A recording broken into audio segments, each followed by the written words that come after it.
So let's get your G36 set up and ready to use. First thing we should do is soak some gel beads. So they give you a decent amount of gel beads here. If you've never used gel beads or a gel blaster, start with one of these small packs of 500. If you have, you certainly can use a pack of 5,000 all at once. Just know that you need a very large container, about 4 to 5 liters of water. So just take that into consideration. Otherwise, of course, you can just use some of these and just put the rest in a container so they don't get all over the place. They aren't going to go bad at all. But when it comes to soaking gel beads, what's really important to know are 3 things. They need enough space, enough water, and enough time to get to 7 to 8 millimeters. So make sure you're using a large enough container, plenty of water, and give them 4 to 6 hours. At that point, there should be water left over, and there should be space left over in that container. That way you know they got big enough, because they can't get too big. But if they don't have room or enough water, they'll be too small.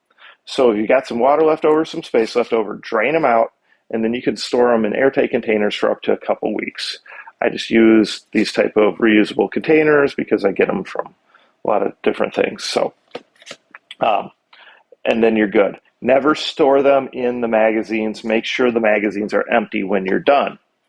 So we've got your magazines here, 2 identical magazines, and the top should pop off. So that pops open like that. That's where you're going to load it up, okay? So you're just going to I typically just use my hand as a funnel, kind of try to funnel them in, but I do it over the container, so if I drop any, they don't get all over the place. They are really hard to pick up off of hard floors, so keep that in mind.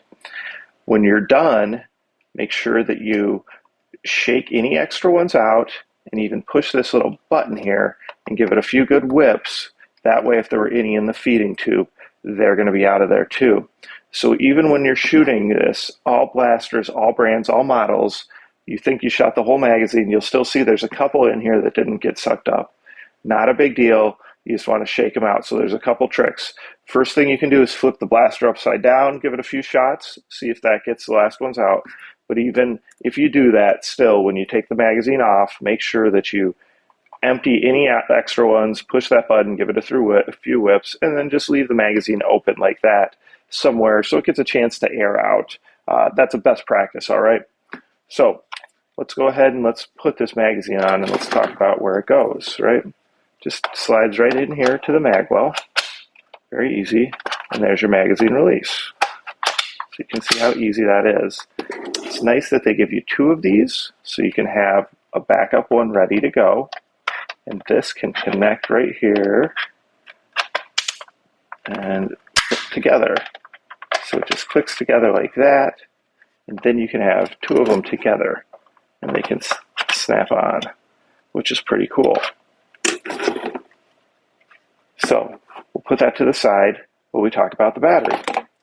So here's your battery, 7.4 volt, 600 mAh, and your USB charger. Plug this into any 1 amp or greater AC adapter. Charge that up. Now this battery has a different place than I've seen to where to put it onto the blaster. A lot of them have it up here, but usually it's a separate battery compartment. This is going to work a little different. So what we're going to do here is this barrel piece actually goes on here, and it's going to slide in place, right? So you could feel it line up. Okay, so there we've got it lining up. All right, so just know that that's what we're going to have to account for.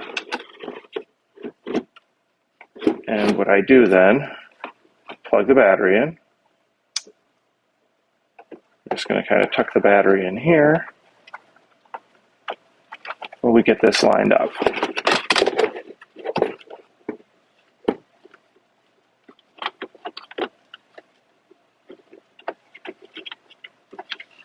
Kind of hard to show this at a good camera angle, so sorry about that.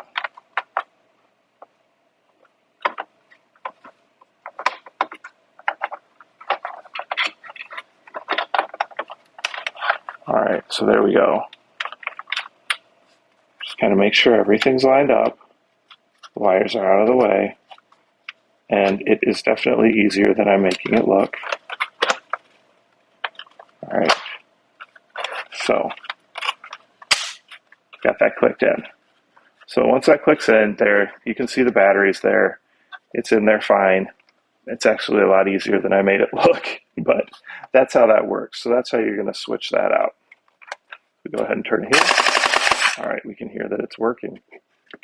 So we'd insert our mag, and then if you go ahead and you pull this, you can hear the magazine running. So that's priming the magazine. It's looking to push those gel balls up the feed tube into the blaster so you can go ahead and shoot. And then if we put it back into manual, it still does, or safety, it still lets you prime the mag. So you can prime the mag in either mode. Obviously, we can only shoot in automatic. So that's a quick rundown. I showed earlier the stock button, release button right here. That clips over there. Since I got that extra mag, it's not going to lay down.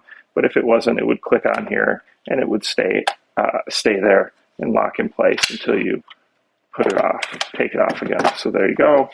Kind of locks in place. You can see when you want to lift it, you just kind of lift it up slightly. All right. So that's the G36 from Caissa.